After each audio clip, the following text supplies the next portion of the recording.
Pour la dernière édition de la route qui mène à la COP22, nous sommes à Souss-Massa Daraa, dans le sud du Maroc.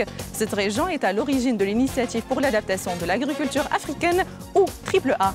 Une initiative qui vise à transformer l'agriculture africaine pour faire face aux défis du changement climatique. L'agriculture fait aujourd'hui travailler 60% de la population africaine, un secteur qui a aussi un impact sur l'environnement. Partant de ce constat, le Maroc a lancé l'initiative AAA à l'occasion de cette conférence sur le climat pour changer les pratiques, comme le pays a d'ailleurs commencé à le faire lui-même. Nous avons beaucoup d'acquis, que ces acquis pratiquement ont donné de très bons résultats pour notre agriculture.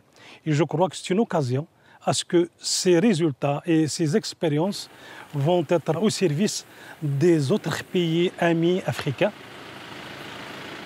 On ne peut pas aller vers l'avant sans l'économie de l'eau, sans le côté environnemental, sans la formation du personnel. Et je crois que ça répond un petit peu aux objectifs du AAA. Dans le cadre du plan Maroc vert, l'agriculture marocaine évolue depuis quelques années, même dans la culture sous serre de tomates. Ici, pour cette production hors sol, on utilise du sable plutôt que de la laine de verre pour remplacer la terre, afin de mieux garder la chaleur. C'est une société agricole qui exporte 30 000 tonnes de tomates cerises. Tous les domaines sont équipés d'un système hors sol. C'est une société qui est modèle dans la région et dans tout le Maroc pour sa gestion de l'eau. Autre produit phare des exportations marocaines, les agrumes. Cette production, qui nécessite des conditions climatiques favorables et un sol riche, intègre désormais une préoccupation environnementale, d'après le directeur de cette société.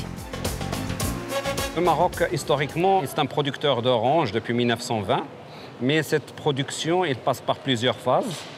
Et maintenant, la phase qui est après le plan Maroc vert, c'est une phase d'accélération, qui a pour but la stabilisation de la population par des emplois directs et indirects au niveau des vergers, mais aussi pour s'adapter aux nouveaux changements climatiques.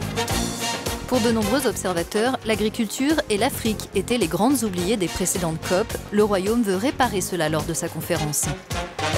Nous terminons notre voyage à Marrakech. La COP22, qu'on appelle également la conférence de l'action, a pour objectif de définir les différents mécanismes pour la mise en œuvre des accords de la COP21. La COP22 est le trait d'union entre décision et action. Notre couverture de cet événement international continue sur Euronews et euronews.com.